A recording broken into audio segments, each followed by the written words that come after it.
So I'm just getting ready for bed. Just crawled into bed and my room is nice and cool. My teeth are nice and clean. And so am I.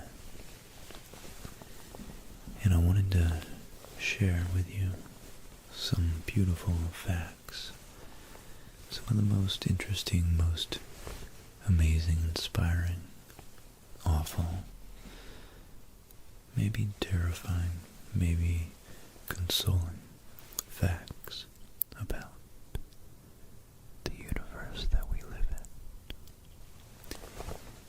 It's immense, perhaps infinitely so, and we only see a small portion. The part of it that light has been able to so far traverse. But I know you, just like me, are inspired and amazed. And let's just zone out and let's put aside any worries of the day tonight. And let's just drift into the cosmos of our mind as we think about the celestial phenomena out there.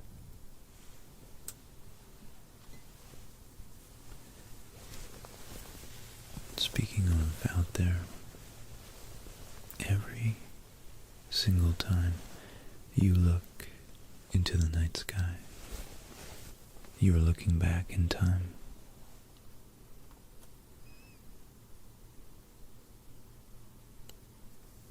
The nearest star to us is four light years away. So that's 4 years into the past.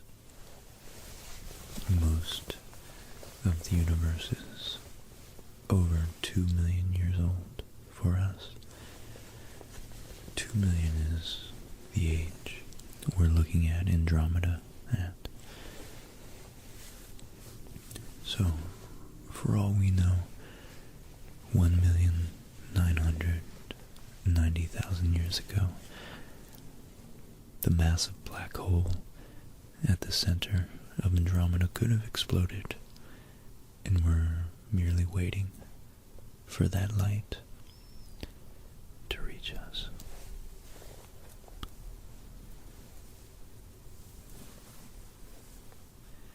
And in fact, using the miracle of science, the really atypical invention of science 500-600 years ago, we're able to look through the Hubble telescope billions, not just millions, but billions of years into the past. And if we look far enough back,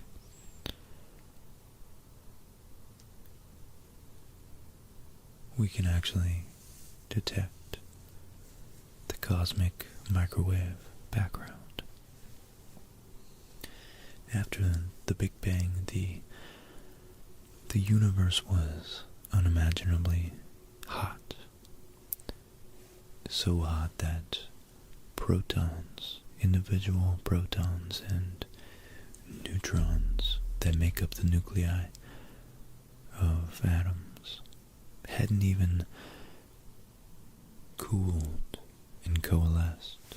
So this cosmic microwave background was from when the universe still hadn't recombined all of its subatomic particles. It was actually a hot plasma, a white, dense, hot plasma. This plasma was filled with a uniform glow. was like a white hot fog. And as the universe expanded, both the plasma and the radiation filling it grew colder.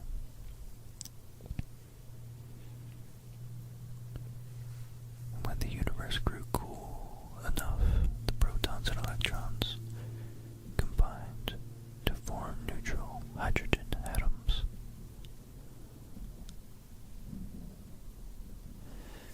But unlike the uncombined protons and electrons, these newly conceived atoms could not absorb the thermal radiation, and so the universe became transparent instead of an opaque fog.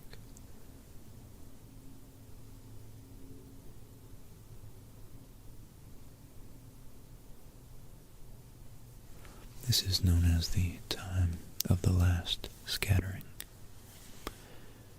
and it actually appears on our old CRT television sets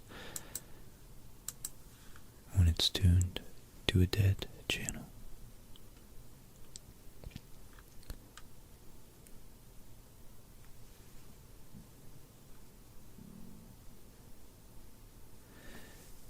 Another interesting thing is astronomers have actually discovered the largest known diamond in our galaxy. It's a massive lump of crystallized diamond called BPM 37093. They named it Lucy after the Beatles song Lucy in the Sky with Diamonds. It's found 50 light years away in the constellation Centaurus. It's about 25,000 miles across.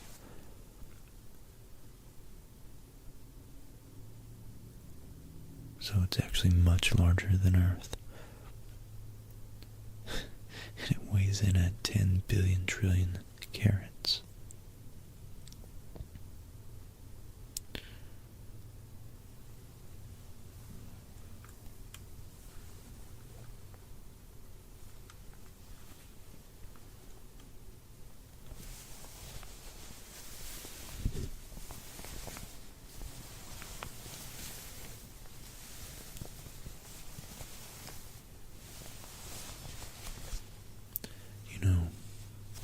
We spin, electrons spin, quarks spin, the sun spins, the entire solar system itself rotates around the galaxy that is spinning. But the fastest, the absolute fastest thing in the universe that spins are neutron stars.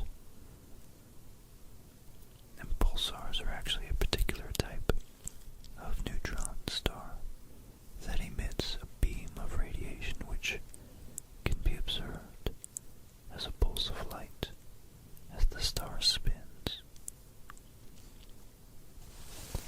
For a long time, astronomers thought that these were actually artificial beacons,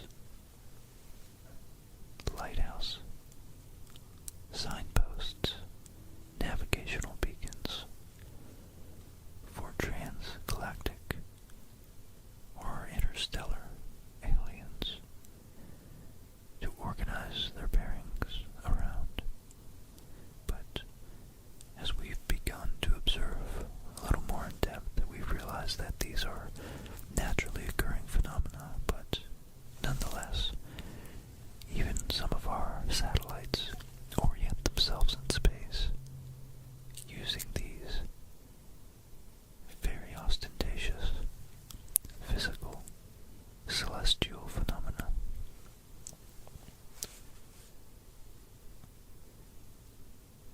In fact, the fastest spinning of these pulsars, which has on its equator spinning at 24% of the speed of light. God, that translates to 70,000 kilometers per second.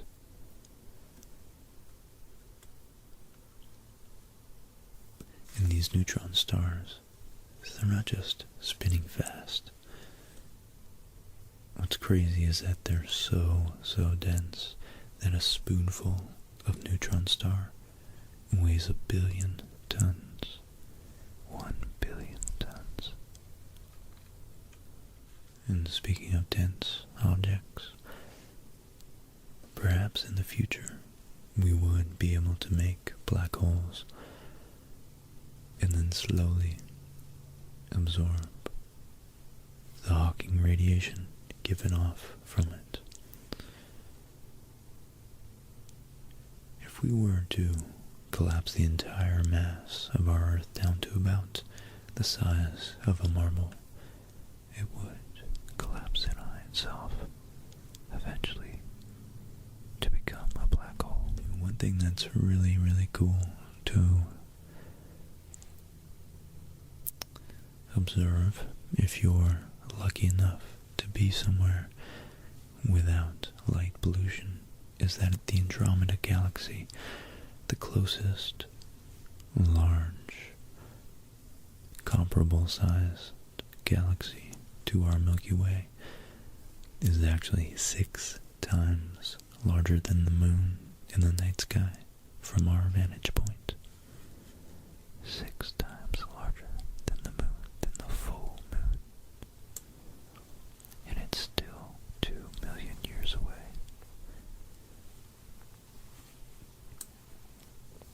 And what are galaxies but matter formed in the local pockets of really, really, really dense gravitational fields we call stars. And when these stars explode, after they've been fusing atoms for billions of years, many times those regurgitating, those compellingly large explosions, they spark, they initiate the collapse of new nebulous clouds into flat rotating disks that eventually condense into new stars. So out of these new stars, most of the masses, these nebular systems, most of the mass is reformed into new stars, but some of them are formed into planets. And those planets, on those planets, biology like ours has formed. And because the universe initially formed the most rudimentary element, which was hydrogen and helium, both with 1 and 2 protons in their nuclei respectively, all the other matter, carbon, oxygen, iron, phosphorus, potassium, all the larger ones, everything else was created in those stellar explosions, either nova or supernova. And therefore 90% of our mass is in fact stardust, because all the elements, except for hydrogen and helium, are created in stars from being fused. I think that's fantastic. And the 10% of our body that isn't star stuff is the most ancient 14 billion year old elements that were first coalesced after the universe cooled.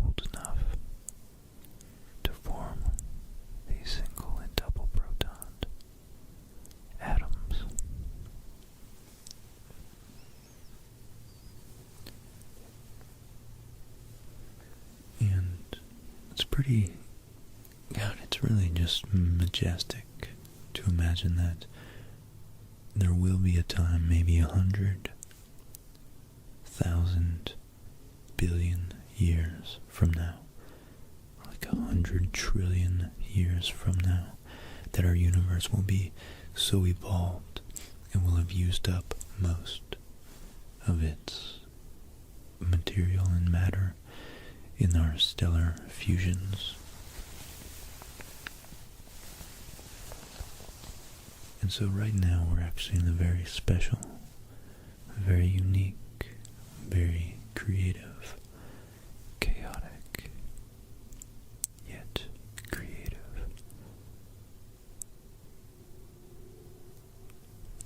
point of the universe. Stars are being formed every day, and some astronomers' best estimates say that nearly 270 million stars are created every single day. Every single day.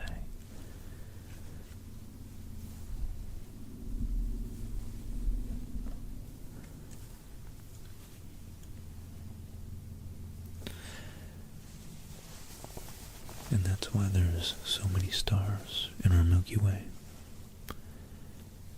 Our solar system itself takes about 225 million years to rotate just once around the Milky Way. In fact, the last time Earth was in its current position, dinosaurs were just beginning to roam Earth.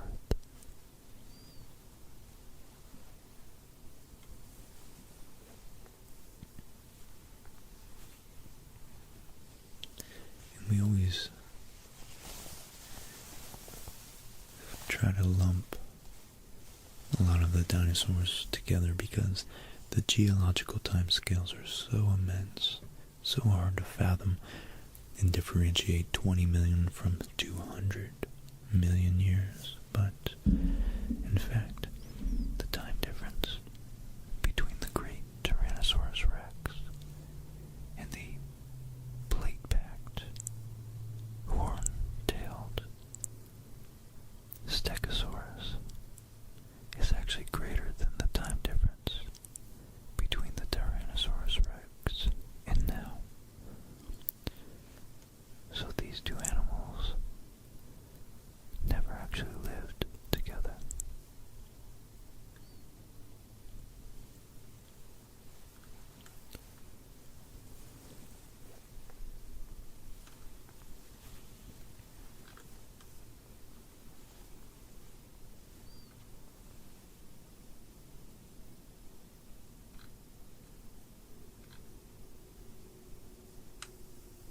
I think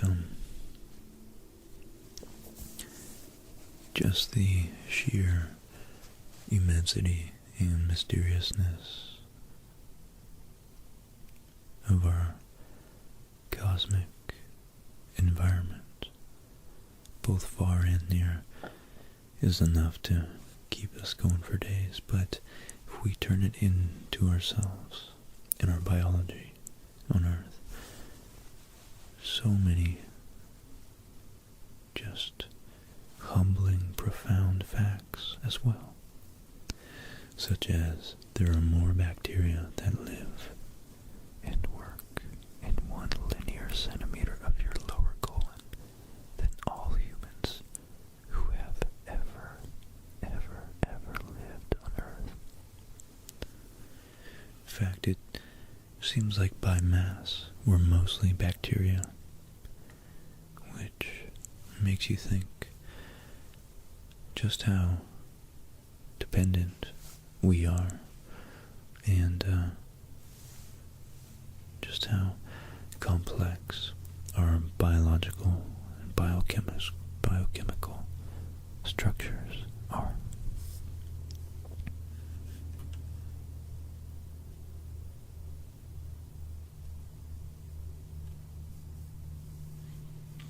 Some scientists have discovered or have tried to perceive what it would be like and how space-time would be warped from being right near a black hole. And it turns out that if you could look out from inside a black hole, you would be able to not only see the entire universe in one small patch of sky, but you would also see the own back of your head.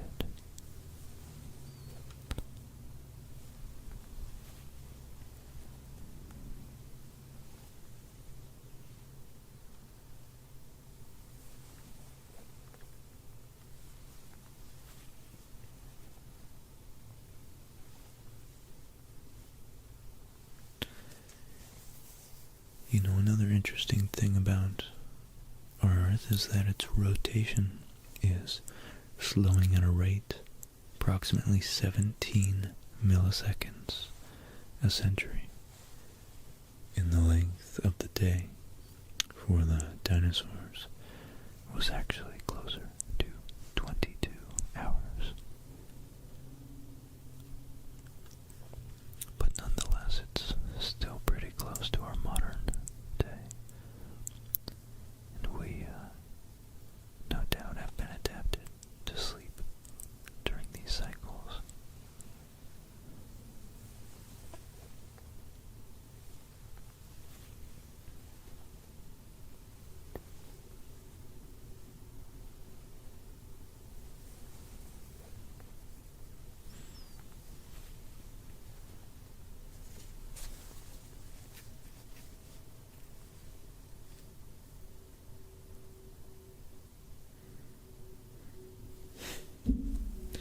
Here's a fact. A funny fact about time. If we had a sufficiently powerful and precise telescope to be able to look at a mirror placed not 4 light years away like our nearest star, but 22 light years away, we would be able to watch the Apollo landings on the moon in real time next year.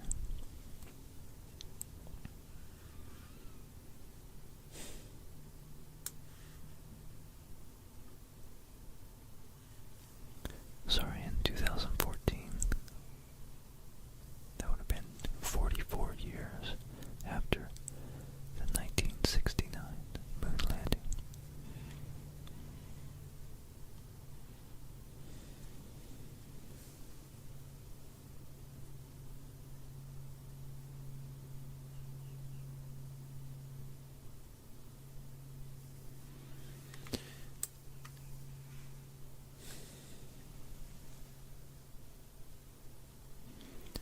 Current estimates regarding the number of stars in our galaxy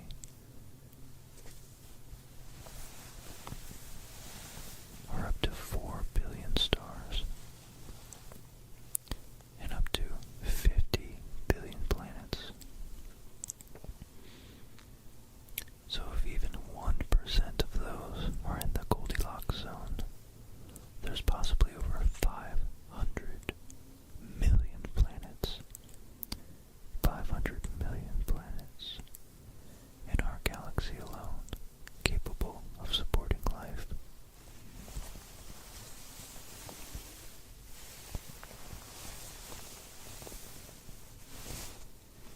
I think that's just so, God, that's so profound.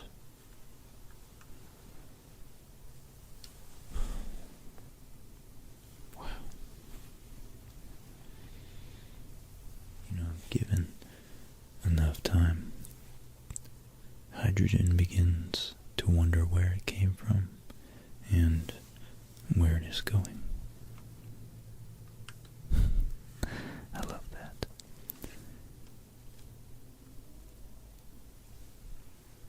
If you really want a large perspective on yourself, you're currently on a 4.5 billion-year-old spaceship, a self-sufficient, organic, complex spaceship.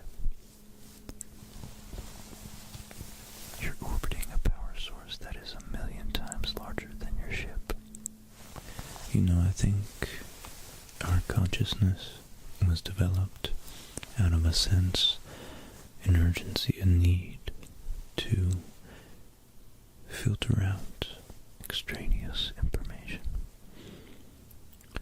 And we are able to hyper-focus on the things that matter, like our social groups, and taking care of our families, and hunting, and then perhaps using tools, and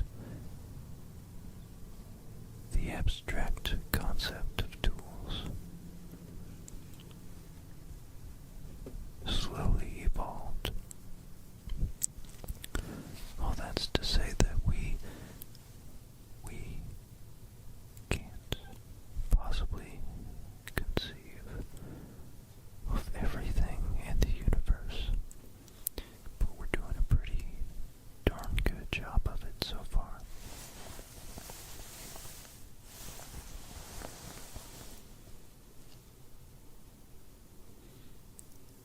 And I think the fact that there are 170 billion galaxies in the observable universe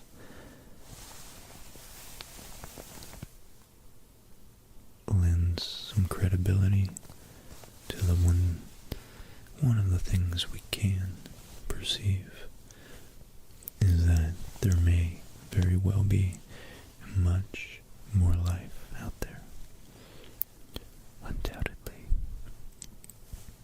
there must be other single multi-celled organisms like bacteria, but I have a feeling that there is indeed consciousness out there. I really do think so.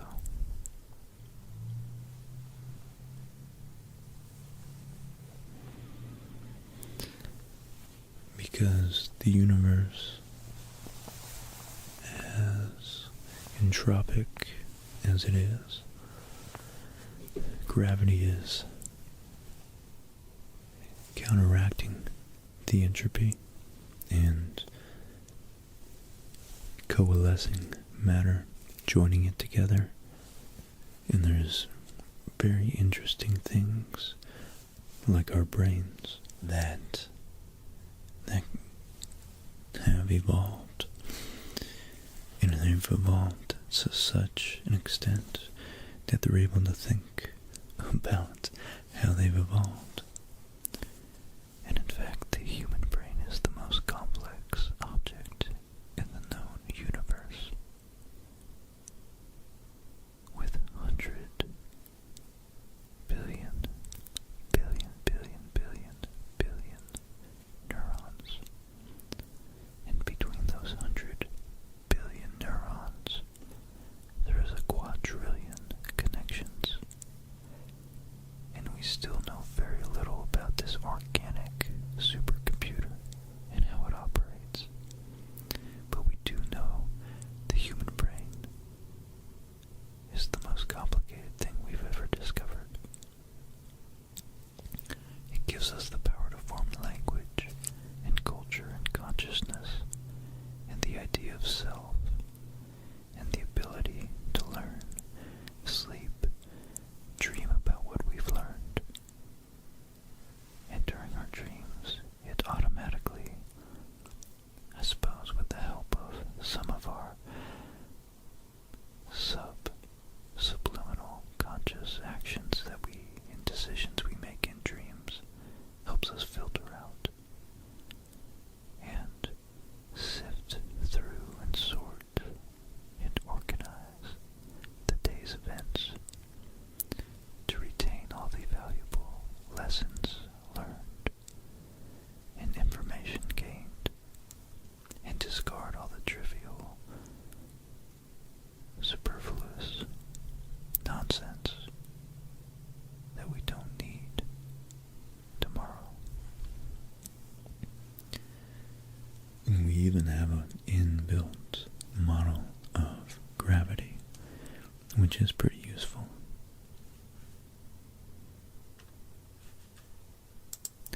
Now this whole time, as far as I know, I'm gonna edit this so that you've been looking at the Voyager spacecraft record.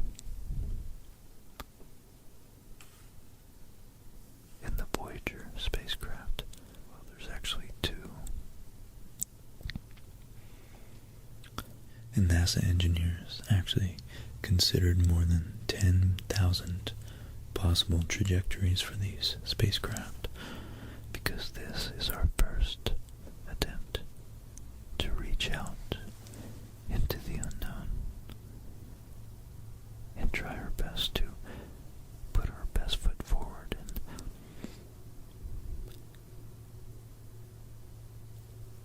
extend a welcome hand to any intelligent life that may stumble across it. So the NASA engineers decided to do as many things simultaneously with this profound mission, which extended our culture to the stars, extended our culture all the way out into the galaxy. In our first attempt, the engineers needed to chart a precise course that would take the Voyager close to the planets, but not so close that the next leg of the journey was compromised. And actually, Voyager 1 was able to fly close enough to Saturn and Jupiter and still be propelled towards interstellar space.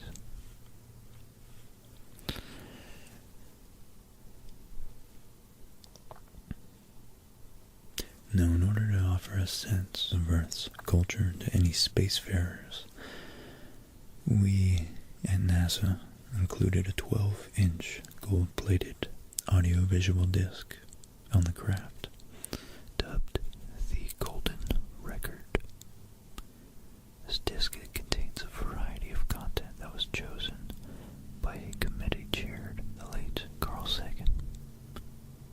The disc includes photos and drawings, spoken greetings in many languages, and music, and other natural Earth sounds. For the convenience of any alien life form that discover the golden disc, NASA included a cartridge and needle for playback. However, the extraterrestrials will first have to figure out how to build a record player and a speaker. Including that technology would have added too much weight and bulk.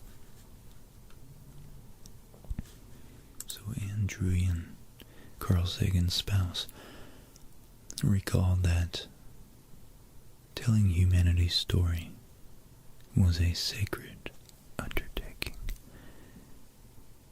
She and Carl Sagan, in their group of, as she calls them, half a dozen very flawed human beings, had taken it upon themselves to represent humanity as a culture and as an aesthetic, to explain to anything that might be out there who and what we're all about. They arrived at the idea during a meeting of the American Astronomical Society in January of 1977. The Voyager probes would launch in late August, so representing the entirety of human achievement in a single recording would have had to be done quickly. So the group, as humans are wont to do, divided the labor. John Lomberg was in charge of assembling pictures of Earth. Timothy Ferris selected the music, and Ann Druyan, the project's creative director, and later the co-writer of Cosmos, of course, oversaw the record's Sounds of Earth. Linda Salzman collected greetings from people around the world, and Sagan himself served as the liaison between them and NASA. The team set about researching, talking to historians and artists and ethnomusicologists. They reached out to political groups, documentarians. They recorded humans speaking, and among them, in perhaps the record's most iconic track, Sagan's young son saying, "Greetings from the children of planet Earth. Greetings from the children of planet Earth." The result was a time capsule that was, and still is somewhere out there in space, much more suggestive than summative.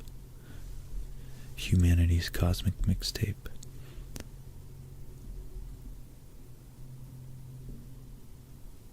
It's blasted from Earth in 1977 with the Voyager spacecraft.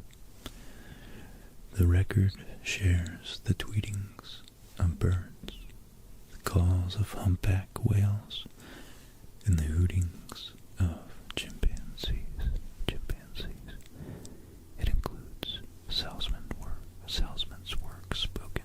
It includes Salzman's work, spoken greetings of Earthlings rendered in 55 languages, starting with the Akkadian, spoken in Sumer about 6,000 years ago, and culminating with Wu, a modern Chinese dialect.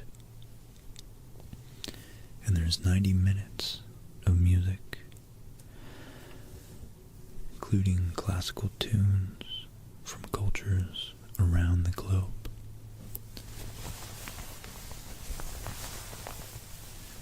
And this includes the first 2 bars of Beethoven's string quartet, which sounds like this.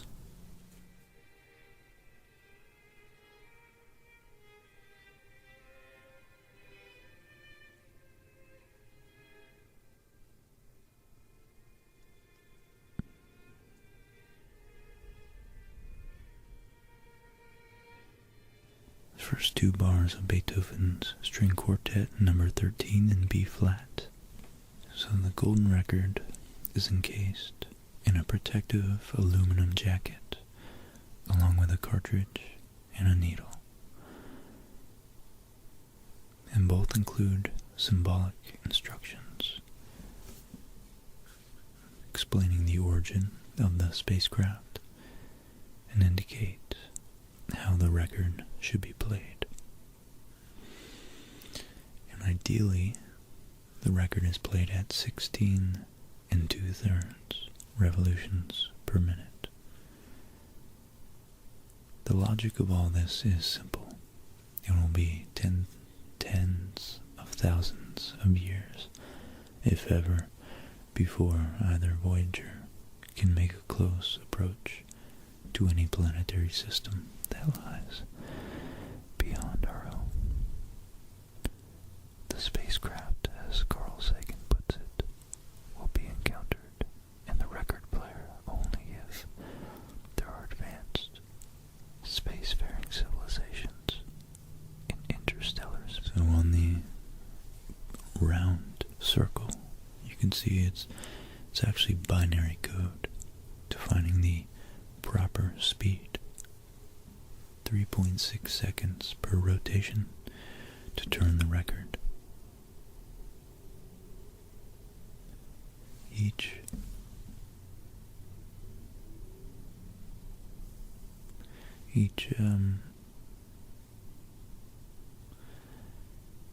radial line stands for a 1.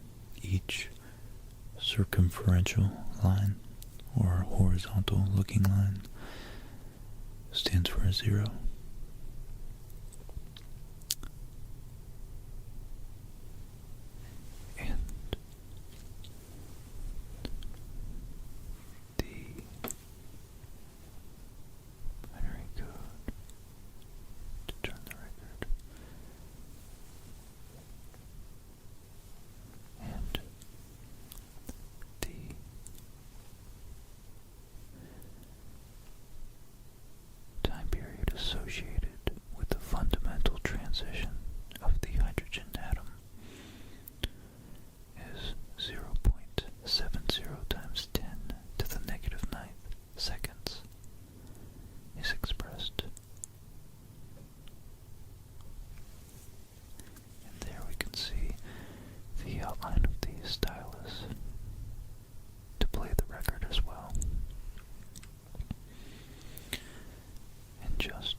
speaking of pulsars, as we did earlier, they actually used 14 different pulsars of known directions to triangulate, or whatever the word for 14 directions of alignment would be, our sun from them. The binary code actually defines the frequency of the pulsars. And then on the right, or the part I'm looking at, the one that looks more like a heartbeat diagram, whatever, the cardiac graph, is the general appearance of waveform of video signals found on the recording. And the binary code tells of the time scan about 8 milliseconds. And the triangular sawtooth waveform is the scan triggering. Then the video image in the top rectangle with a little bit of lines at the left and a smaller amount at the right is the video image frame showing direction of scan. In binary code indicates time of each scan sweep. 512 vertical lines per complete picture. And if properly decoded, the first image will appear as a circle. And then lastly, in the little barbell at the bottom, 2 circles connected by a line, is the diagram that illustrates the 2 lowest states of the hydrogen atom. The vertical lines with the dots indicates the spin moments of the proton and electron. The transition time from one state to the other provides the fundamental clock reference used in all the cover diagrams and decoded pictures. So that's just really very cool, very simple, pretty quite brilliant actually, that they knew they could stick with a constant. Something that's a constant across the entire universe, or at least that we have observed would be a constant in our galaxy. The fundamental time it takes for the hydrogen atom to transition from one electron configuration to the next least energetic state.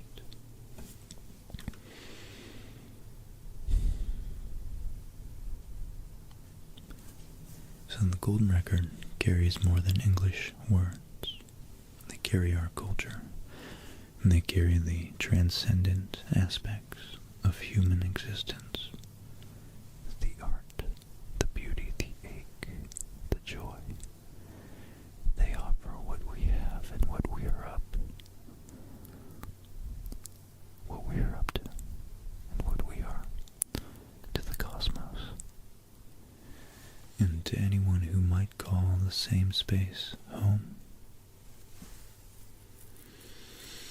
Jimmy Carter's soundbite put it nicely. This is a present from a small distant world, a token of our sounds, our science, our images, our music, our thoughts, and our feelings. We are attempting to survive our time so that we may live into yours. Wow, it's beautiful to speak, literally speak to the future. And I'm gonna leave it there. I don't think I could do any better than that. And I hope you guys are feeling nice and relaxed. I hope this really centered your sense of being and sense of self and sense of place and time and space.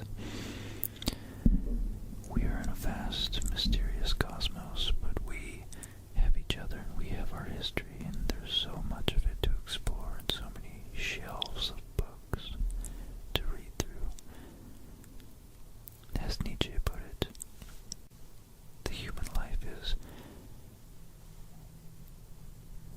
packed with so much to explore that even hundreds of years still wouldn't yield boredom. And I think that's true. I think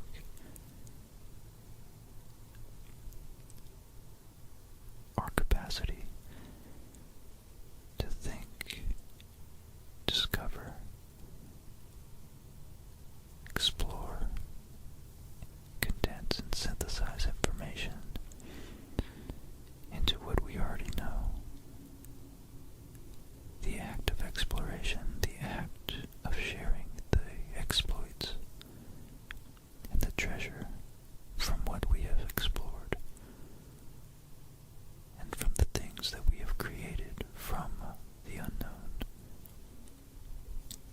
is what makes and what continues to drive us to search around that ever enticing corner we have yet to turn. So I hope you guys have a